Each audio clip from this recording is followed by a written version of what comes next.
ಏನು ಮಯೂರಿ ಯಾರಿಗೋ ಕಾಯ್ತಿರೋ ಹಾಗಿದೆ? ಎಲ್ಲಿ ಹೋಗಿದ್ದೆ? ಆ, ಅದು ಅದು ಅಯ್ಯೋ ಸಿಗಾಕೊಂಡಲ್ಲಪ್ಪ, ಏನಾದರೂ ಹೇಳಿ ಬಚಾವಾಗಬೇಕು.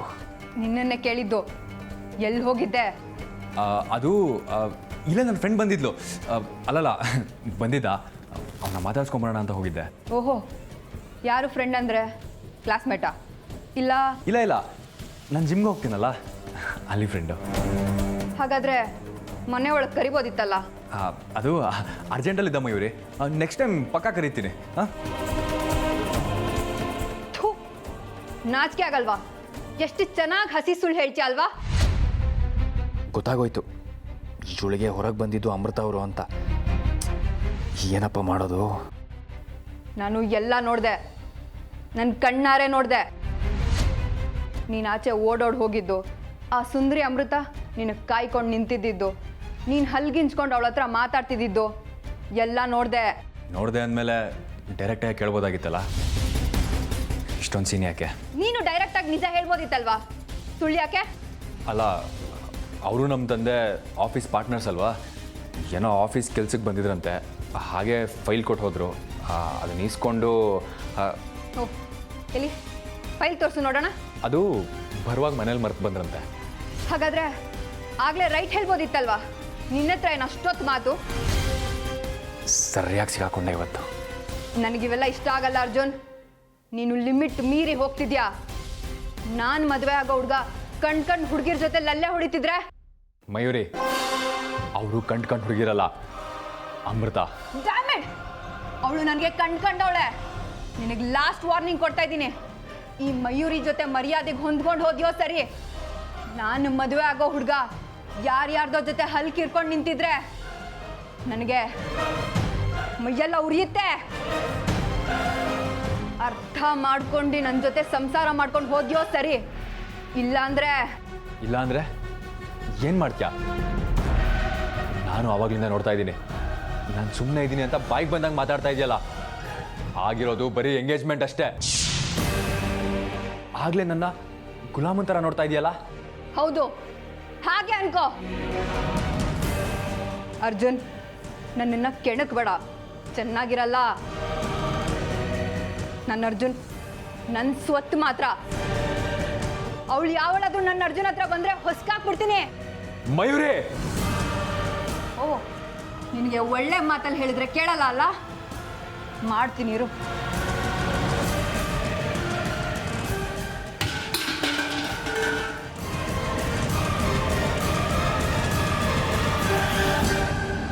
ಏನಿದು? ಏನಾಯ್ತು ಮಯೂರಿ? ಅರ್ಜುನ್, ಏನು ಇದು ಗಲಾಟೆ? ಏನಮ್ಮಾಯ್ತು ಮಯೂರಿ? ನೋಡಿ, ಎಲ್ಲರೂ ಸರಿಯಾಗಿ ಕೇಳಿಸ್ಕೊಳ್ಳಿ. ಈ ಮದುವೆ ಏನಾದರೂ ನಡೀಲಿಲ್ಲ ಅಂದ್ರೆ ಈ ಮನೇಲಿ ಯಾರನ್ನೂ ಸುಮ್ಮನೆ ಬಿಡಲ್ಲ. ಒಬ್ಬೊಬ್ರು ಏನು ಮಾಡಬೇಕು ಅಂತಾನೂ ಗೊತ್ತು. ನೆನ್ಪಿಟ್ಕೊಳ್ಳಿ, ಈ ಮಯೂರಿದು ಮಾತು ಅಂದ್ರೆ ಮಾತು, ಹಠ ಅಂದ್ರೆ ಹಠ.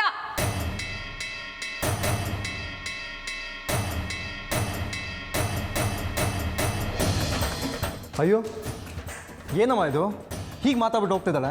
ಅಂಥದ್ದೇನಾಯ್ತು ಈಗ? ನಿಂತಿದ್ದಾನಲ್ಲ ನಿನ್ನ ಕುಲಪತ್ರ, ಅವನ್ನೇ ಕೇಳು. ಏನೋ ಏನಾಯ್ತು? ಯಾಕೋ ಅವಳು ಈ ರೀತಿ ಮಾತಾಡ್ಬಿಟ್ಟು ಹೋಗ್ತಿದ್ದಾಳೆ? ಅರ್ಜುನ್, ನಿಮ್ಮಿಬ್ರು ಮಧ್ಯೆ ಏನು ನಡೀತು ಅಂತ ಹೇಳೋ. ಏನು ಗಲಾಟೆ ನಡೀತು? ಮಯೂರಿ ಯಾಕೆ ಹಾಗೆ ಅಂದ್ಬಿಟ್ಟು ಹೋದ್ಲು? ಏನಾದರೂ ಮಾತಾಡೋ. ಹೀಗೆ ಮೌನವಾಗಿದ್ರೆ ಏನು ಅಂತ ಅರ್ಥ ಮಾಡ್ಕೊಳ್ಳೋದು ನಾವು. ಅರ್ಜುನ್, ಮನೆಯವರೆಲ್ಲ ಕೇಳ್ತಿದ್ದಾರೆ ತಾನೆ, ಅಂಥದ್ದು ಏನಾಯ್ತು? ಮಾತಾಡೋ.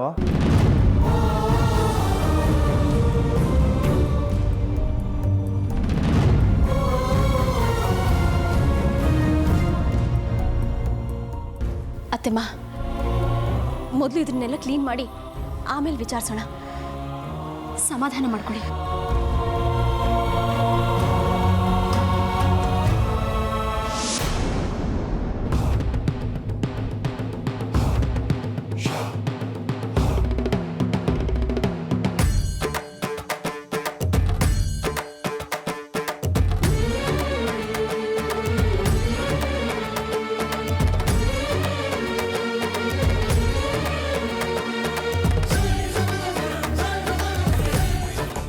ಮದುವೆ ಮಾಡಬೇಕು ಅಂದೆ ಹುಡುಗನ ಬಗ್ಗೆ ಹೇಳಲೇ ಇಲ್ವಲ್ಲಮ್ಮ.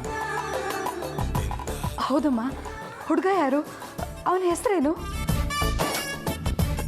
ಇನ್ನೇನು ಕಾಳಿಂಗಾನೋ ಮಾಳಿಂಗಾನೋ ತಕ್ಷಕಾನೋ ಇರಬೇಕು. ಅವ್ರ ಹೆಸರು ಅರ್ಜುನ್. ಅರ್ಜುನ್, ವಾವ್, ತುಂಬ ಒಳ್ಳೆ ಹೆಸರಮ್ಮ. ಯಾರಮ್ಮ ಅವನು? ಎಲ್ಲಿದ್ದಾನೆ?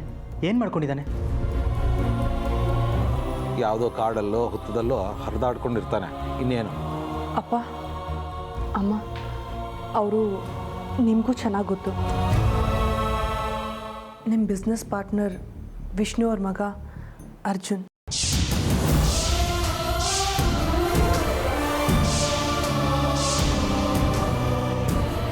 ನಿಮ್ಮ ಹತ್ರ ಕೆಲಸ ಮಾಡ್ತಿದ್ರಲ್ಲ, ಅದೇ ಅರ್ಜುನ್.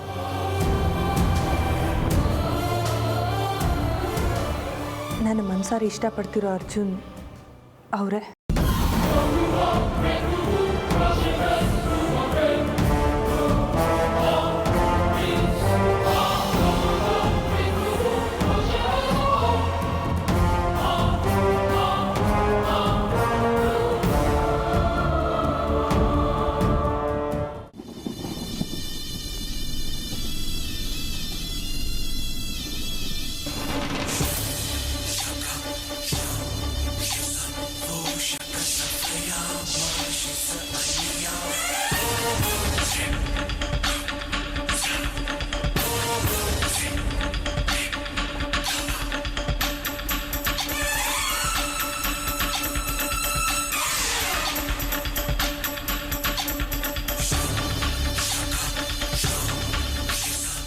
ನಾಗಮಣಿ ಇರೋ ಕಡೆ ಈ ಭೈರವ ಬಂದೇ ಬಿಟ್ಟ.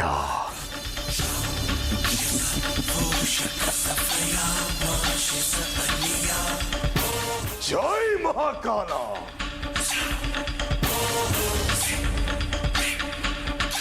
ಬಾಬಾ,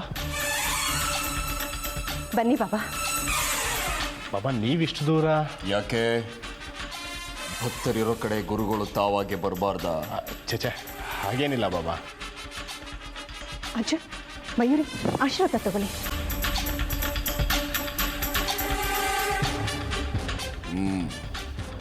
ಜೈ ಮಹಾಕಾಲ.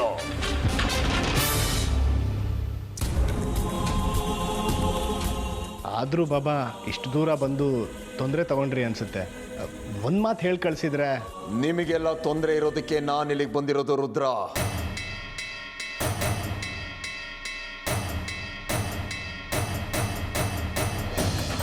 ಏನು ಹೇಳ್ತಿದ್ದೀರಾ ಬಾಬಾ? ಹೌದು ರುದ್ರ, ಈ ಮನೆಗೆ ದೊಡ್ಡ ಕಂಟಕ ಎದುರಾಗುತ್ತೆ ಅನ್ನೋ ಪ್ರೇರಣೆ ನನಗಾಗ್ತಿದೆ.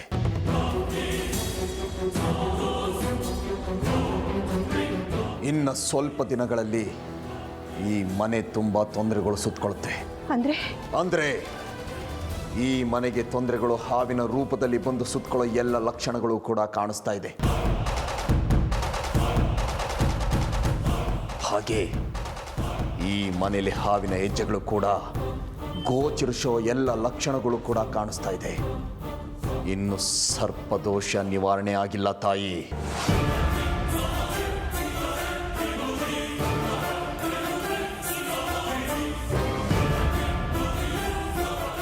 ಅಯ್ಯೋ ದೇವ್ರೆ, ಈಗೇನು ಮಾಡೋದು? ಸರ್ಪದೋಷ ಹೋಗಿಲ್ವಾ? ಹೆದರಬೇಡಿ, ಈ ಭೈರವನ ಕೃಪೆ ನಿಮ್ಮ ಮೇಲೆ ಇರೋವರೆಗೂ ಯಾವ ಶಕ್ತಿಗಳು ಕೂಡ ನಿಮ್ಮನ್ನು ಏನೂ ಮಾಡೋದಕ್ಕಾಗೋದಿಲ್ಲ. ಜೈ ಮಹಾಕಾಲ. ಬಾಬಾ, ಈಗ ನೀವೇ ಏನಾದರೂ ಪರಿಹಾರ ಸೂಚಿಸಬೇಕು. ಹೆದರಬೇಡ ರುದ್ರ.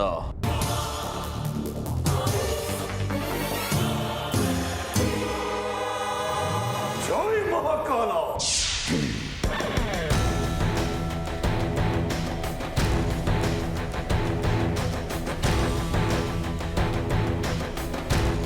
ತಗೋ.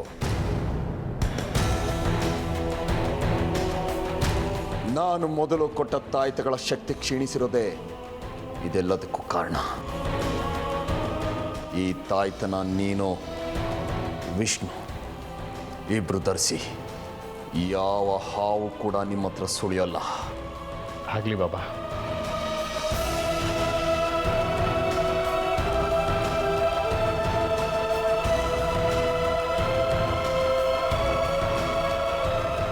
ಹಾಗೆ ಇನ್ನೊಂದು ಮಾತು, ಈ ತಾಯ್ತಗಳನ್ನು ಅಪಾಯ ಇರುವಂತಹ ನಿಮ್ಮ ಸ್ನೇಹಿತರಿಗೂ ಕೂಡ ಕೊಡಿ. ಯಾವ ಹಾವು ಕೂಡ ನಿಮ್ಮ ಸ್ನೇಹಿತರ ಹತ್ರ ಸುಳಿಯೋಲ್ಲ.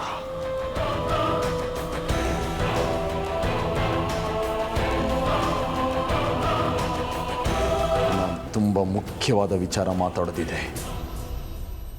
ಬಾ. ಏನು ಅಣ್ಣನ ಹತ್ರನ? ಬಾಬಾ ಅದೇನಿದ್ರು ನನ್ನ ಹತ್ರನೇ ಹೇಳ್ಬೋದಲ್ಲ, ಅಣ್ಣ ಯಾಕೆ? ತೊಂದರೆಗೆ ಪರಿಹಾರ ಬೇಕೋ ಬೇಡವೋ ರುದ್ರ? ಹಾಗಾದ್ರೆ ನಾನು ಹೇಳೋ ಕೇಳು. ವಿಷ್ಣು ಈ ಮನೆಗೆ ಹಿರಿಮಗ. ಕಂಟಕ ಕಳ್ಕೊಳ್ಳೋದಕ್ಕೆ ಒಂದು ವಿಶೇಷವಾದ ಪೂಜೆನ ಮಾಡಬೇಕು. ಅದು ಇವ್ರು ಮಾತ್ರ ಮಾಡಬೇಕು.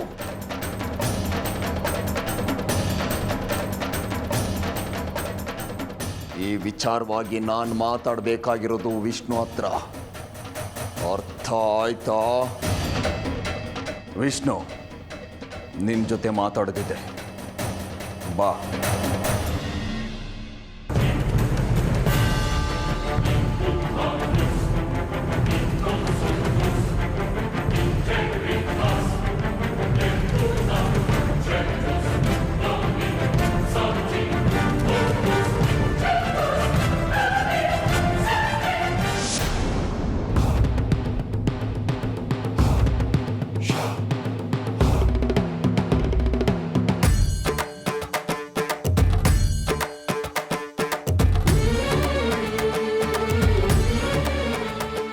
ಮುನ್ನುಡಿ ಬರೆದಿದ್ದಾಯ್ತು.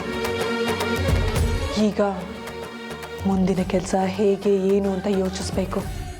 ಪರಮೇಶ್ವರ, ನಾನು ನಿನ್ನನ್ನೇ ನಂಬಿದ್ದೀನಿ. ನೀನೇ ನನಗೆ ದಾರಿ ತೋರಿಸ್ಬೇಕು.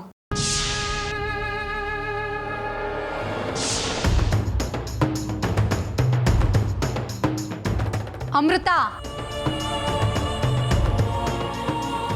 ಹೇಳಿ ಚಿಕ್ಕಮ್ಮ. ನೀನ್ ಮಾಡ್ತಾ ಇರೋದು ತಪ್ಪು ಅಮೃತ, ತಪ್ಪು. ಯಾವುದು ಚಿಕ್ಕಮ್ಮ? ಏನು ಗೊತ್ತಿಲ್ದಿರೋ ಹಾಗೆ ಮಾತಾಡ್ತಾ ಇದೆಯಲ್ಲ ಅಮೃತ. ಈಗ ನೀನು ತಗೊಂಡಿರೋ ನಿರ್ಧಾರ ಸರಿನಾ? ನಾಗಲೋಕದ ನೀನು ಮನುಷ್ಯ ಲೋಕದ ಅವನನ್ನ ಮದುವೆ ಆಗೋಕೆ ನಿರ್ಧಾರ ಮಾಡಿರೋದು ತಪ್ಪು. ಚಿಕ್ಕಮ್ಮ, ನನಗೆ ಈಗ ಇರೋ ಏಕೈಕ ಉದ್ದೇಶ ನಾಗಮಣಿನ ಪಡ್ಕೊಳ್ಳೋದು. ಅದಕ್ಕೆ ನನಗಿದ್ದಿದ್ದು ಇದೊಂದೇ ದಾರಿ. ಅದಕ್ಕೆ ಮದ್ವೆನೇ ಆಗ್ಬೇಕಾ ಅಮೃತ? ಅವನನ್ನ ಮದ್ವೆ ಆಗದೆ ನಾಗಮಣಿನ ಪಡ್ಕೊಂಬರೋದಕ್ಕೆ ಬೇರೆ ದಾರಿನೇ ಇಲ್ವಾ? ಇಲ್ಲ ಚಿಕ್ಕಮ್ಮ, ಅವ್ರನ್ನ ಮದುವೆ ಆಗದೆ ಆ ಮನೆಗೆ ಪ್ರವೇಶ ಪಡೆಯೋದಿಕ್ಕೆ ನನಗೆ ಬೇರೆ ಯಾವ ದಾರಿನೂ ಇಲ್ಲ. ನಾಗಮಣಿನ ಪಡಿಬೇಕು ಅಂದರೆ ನಾನು ಆ ಮನೆಗೆ ಸೊಸೆಯಾಗಿ ಹೋಗಲೇಬೇಕು ಚಿಕ್ಕಮ್ಮ. ನೆನಪಿಡು ಅಮೃತ, ಮದ್ವೆ ಆದ್ಮೇಲೆ ನಿನಗೆ ನಾಗಲೋಕಕ್ಕೆ ಪ್ರವೇಶ ಇರೋಲ್ಲ. ಚಿಕ್ಕಮ್ಮ, ನನಗೆ ನಾಗಮಣಿ ಪಡ್ಕೊಳ್ಳೋದು ಮುಖ್ಯ. ಈಗ ಅದಷ್ಟೇ ಮುಖ್ಯ. ನಾಗಲೋಕದ ಪ್ರವೇಶದ ವಿಚಾರ ಆಮೇಲೆ. ಅಷ್ಟಕ್ಕೂ ನಾನು ಅವ್ರನ್ನ ಮದುವೆ ಆಗ್ತಾ ಇರೋದು ನಾಗಮಣಿನ ಪಡ್ಕೊಳ್ಳೋದಕ್ಕೋಸ್ಕರ, ಅವ್ರ ಜೊತೆ ಸಂಸಾರ ಮಾಡೋದಕ್ಕಲ್ಲ. ಆದ್ರೂ ಅಮೃತ, ಪರವಾಗಿಲ್ಲ ಚಿಕ್ಕಮ್ಮ, ಇದು ನಾನೇ ಆಯ್ಕೆ ಮಾಡ್ಕೊಂಡಿರೋ ದಾರಿ. ನನ್ನ ಗುರಿನ ಸಾಧಿಸ್ಕೊಳ್ಳೋದಿಕ್ಕೆ ನನಗೆ ಸರಿ ಅನಿಸಿದ ದಾರಿನ ನಾನು ಆಯ್ಕೆ ಮಾಡ್ಕೊಂಡಿದ್ದೀನಿ. ಹಿಂದೆ ಸರಿಯೋ ಪ್ರಶ್ನೆನೇ ಇಲ್ಲ ಚಿಕ್ಕಮ್ಮ. ಅದೇನೇ ಆಗಲಿ, ನಾಗಮಣಿನ ವಶ ಮಾಡ್ಕೊಳ್ಳೋದೊಂದೇ ನನ್ನ ಉದ್ದೇಶ. ಅದನ್ನು ಈಡೇರಿಸ್ಕೊಳ್ಳೋದಿಕ್ಕೆ ಏನು ಮಾಡೋದಕ್ಕೂ ಸಿದ್ಧ ನಾನು. ಮದುವೆ ಮಾಡ್ಕೊಳ್ಳೋದಕ್ಕೂ. ಕ್ಷಮಿಸಿ ಚಿಕ್ಕಮ್ಮ, ಕ್ಷಮಿಸಿ. ಇದೊಂದು ವಿಚಾರದಲ್ಲಿ ನಾನು ನಿಮ್ಮ ಮಾತನ್ನ ಧಿಕ್ಕರಿಸ್ತಾ ಇದ್ದೀನಿ. ನಾನು ಆ ಮನೆಗೆ ಕಾಲಿಡ್ತಾ ಇರೋದೆ ಅವ್ರ ವಂಶನ ನಿರ್ವಂಶ ಮಾಡೋದಿಕ್ಕೆ. ಇವತ್ತಿಂದಾನೆ, ಈಗ್ಲಿಂದಾನೆ ಆ ಕೆಲಸನ ಶುರು ಮಾಡ್ತೀನಿ. ಈ ಸಂಬಂಧ ಆಗಲೇಬೇಕು. ಹಾಗೇ ಆಗುತ್ತೆ.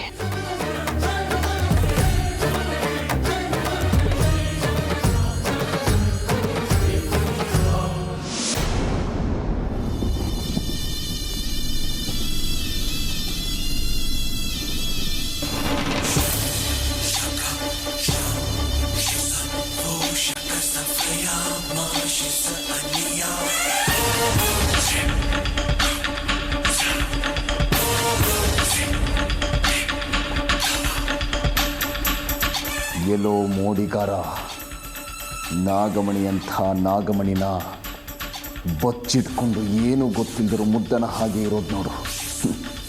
ಭಲೆ ಭಲೆ ನಿನ್ನ ಧೈರ್ಯ, ಏನೂ ಗೊತ್ತಿಲ್ಲದಿರೋಂತಹ ಈ ನಿನ್ನ ಮುಖಭಾವ. ಮೆಚ್ಚಿದೆ ಮೆಚ್ಚಿದೆ. ಬಾಬಾ, ಏನೋ ಮಾತಾಡಬೇಕು ಅಂತ ಕರ್ಕೊಂಡು ಬಂದು ಈಗ ಸುಮ್ಮನೆ ನನ್ನನ್ನು ನೋಡ್ತಾ ನಿಂತ್ಕೊಂಡ್ರೆ ಏನಾಯಿತು? ಬರೀ ನೋಟ ಅಲ್ಲ ಇದು ವಿಷ್ಣು, ಅಭಿಮಾನದಿಂದ ನೋಡ್ತಾ ಇದ್ದೀನಿ. ನಿನ್ನಲ್ಲಿ ಯಾವುದೋ ಒಂದು ವಿಶೇಷವಾದ ತೇಜಸ್ಸಿದೆ. ಅದು ನನ್ನನ್ನು ಆಕರ್ಷಿಸ್ತಾ ಇದೆ. ನನ್ನ ಮಂತ್ರಶಕ್ತಿಯಿಂದ ಹಿಡಿದು ಕಟ್ಟಾಕಿ ಆ ನಾಗಮಣಿ ಬಗ್ಗೆ ಬಾಯಿ ಬಿಡಿಸ್ತೀನಿ. ನೀನು ಅವನ ಮನೆಗೆ ಹೋಗಿ ಆ ನಾಗಮಣಿನ ನನಗೆ ತಂದು ಕೊಡಬೇಕು. ಯಾವ ತೊಂದರೆ ಆಗದಿರೋ ಹಾಗೆ ನೋಡ್ಕೋ.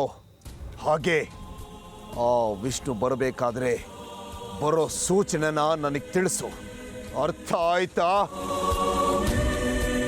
ಬರೋ ದಾರಿಲಿ ಆ ವಿಷ್ಣುನ ಎದುರಿಸು, ಭಯಪಡಿಸು. ಹೊರಡು. ಸರಿ ಬಾಬಾ, ಹಾಗೆ ಆಗಲಿ. ನಾನಿನ್ನು ಹೊರಡ್ತೀನಿ. ಹೊರಡು.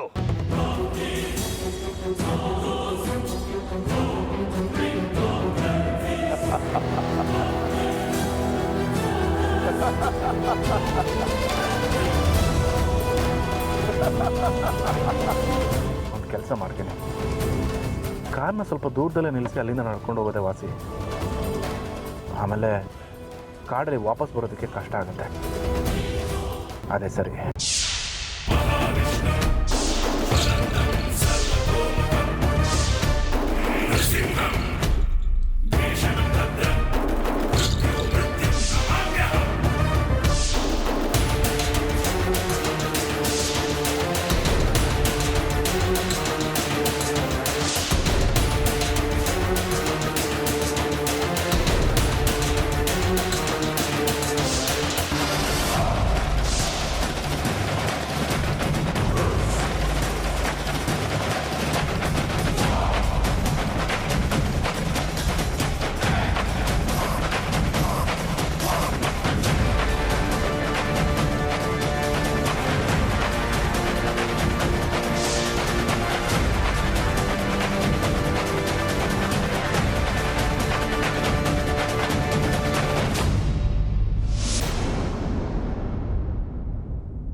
ರೀ ಅಮೃತ ಅವರೇ, ಇನ್ನು ಸ್ವಲ್ಪ ದಿನದಲ್ಲೇ ನನ್ನ ಮದುವೆ ಇದೆ ಮಯೂರಿ ಜೊತೆಗೆ.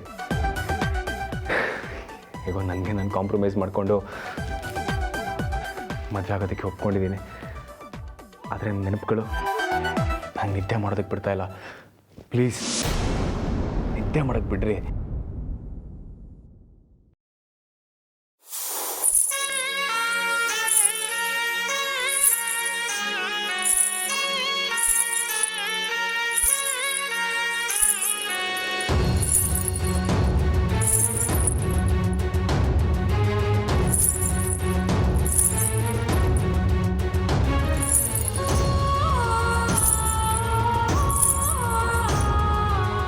ಏನೋ ಶಬ್ದ ಆಗ್ತಾ ಇದೆಯಲ್ಲ.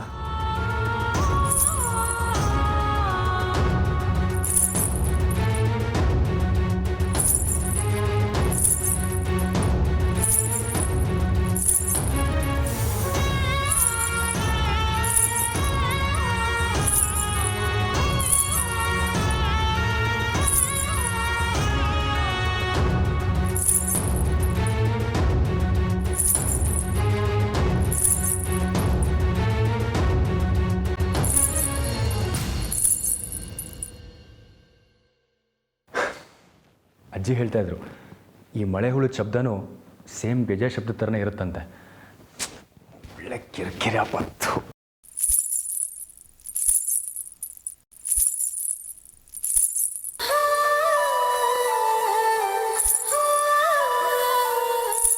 ಇಲ್ಲ, ಇದು ನಿಜವಾದ ಗೆಜ್ಜೆ ಶಬ್ದ.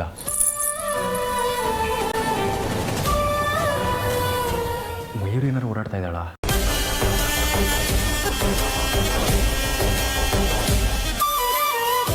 ಅರೆ, ಯಾರೋ ಹೋದಾಗಾಯ್ತು. ಕಳ್ಳ ಏನಾದ್ರು?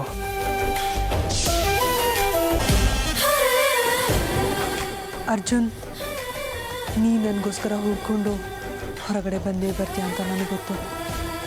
ಬಾ, ಅದಕ್ಕೆ ಕಾಯ್ತಾ ಇದ್ದೀನಿ.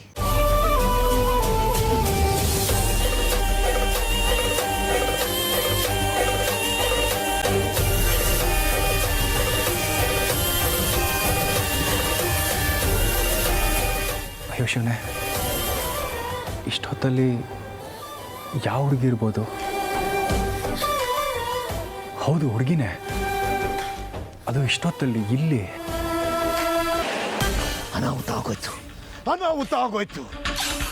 ನಾಗಮಣಿನ ವಶಪಡಿಸ್ಕೊಳ್ಳೋಕ್ಕೆ ಇದ್ದಂಥ ಒಬ್ಬ ಆಪತ್ ಬಾಂಧವ ಕೂಡ ನಾಶ ಆಗ್ಬಿಟ್ಟ. ಈಗೇನ್ ಮಾಡ್ಲಿ? ನಾಗಮಣಿ ಇದ್ರೆ ಅವನ ಜೊತೆ ನನ್ನನ್ನು ಕೂಡ ಭಸ್ಮ ಮಾಡ್ಬಿಡಿ. ನಾಗಮಣಿ ಅವನ ಹತ್ರ ಇರೋ ತನಕ ಅವನ ಕೂದಲು ಕೂಡ ನಾನು ಕೊಂಗ್ಸೋದಿಕ್ಕಾಗಲ್ಲ. ಅವನು ಮನ್ಸು ಮಾಡಿದ್ರೆ ನನ್ನನ್ನು ಕೂಡ ಭಸ್ಮ ಮಾಡ್ಬಿಡ್ತಾನೆ. ಇಲ್ಲ, ಹಾಗಾಗ್ಬಾರ್ದು. ಬಿಟ್ರೆ ಅವನು ನನ್ನನ್ನು ನಾಶ ಮಾಡ್ಬಿಡ್ತಾನೆ. ನಾಗಮಣಿನ ವಶಪಡಿಸ್ಕೋಬೇಕು ಅಂತ ಇದ್ದ ನನಗೆ ಈಗ ತಾನ ಹಾಗೆ ನನ್ನ ಹತ್ರ ಬರ್ತಾ ಇದೆ. ಇಲ್ಲ, ನಾನು ಆತರ ಪಟ್ಟು ಏನಾದರೂ ಮಾಡೋಕ್ಕೆ ಹೋದ್ರೆ ವಿನಾಶ ಖಂಡಿತ ನನಗೆ. ಅದಕ್ಕೆ ಬೇರೆನೇ ಉಪಾಯ ಮಾಡಬೇಕು.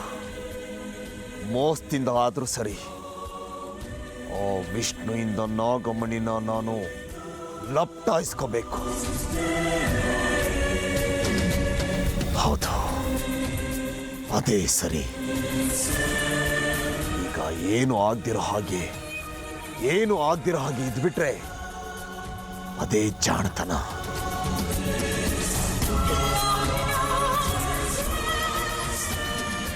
ಜೈ ಮಹಾಕಾಲ.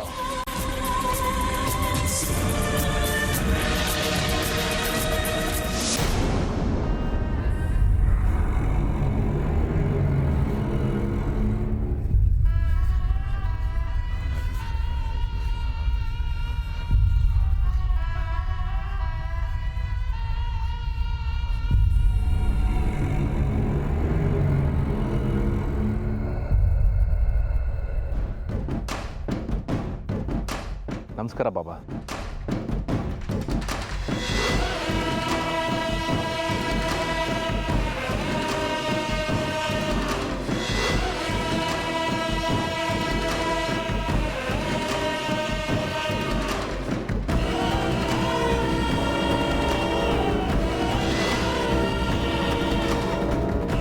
ಬಂದ್ಯ ವಿಷ್ಣು?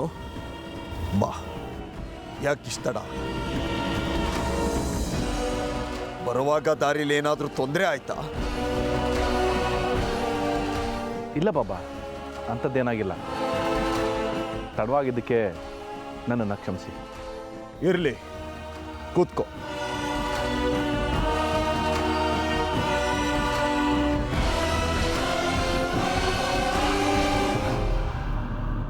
ಯಾಕೆ ವಿಷ್ಣು, ಏನಾಯ್ತು? ಏನಿಲ್ಲ ಬಾಬಾ, ಎಲ್ಲ ಏನೋ ಒಂಥರ ವಿಚಿತ್ರ ಅನ್ನಿಸ್ತಾ ಇದೆ. ಶುರುವಲ್ಲಿ ಎಲ್ಲ ಹಾಗೆ, ಹೋಗ್ತಾ ಹೋಗ್ತಾ ಎಲ್ಲ ಸರಿಯಾಗುತ್ತೆ. ಪೂಜೆನ ಶುರು ಮಾಡೋಣವೇ? ಸರಿ ಬಾಬಾ, ಶುರು ಮಾಡಿ. ಜೈ ಮಹಾಕಾಲ.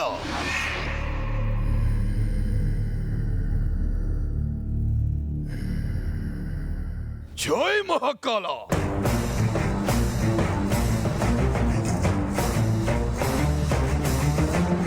ಉನ್ನತಮ ಸಂಗ ಪಂಡಿಕಾದು ಕವಿ ಕತಿ ಮಂತ್ರ ಸಂಘಾತ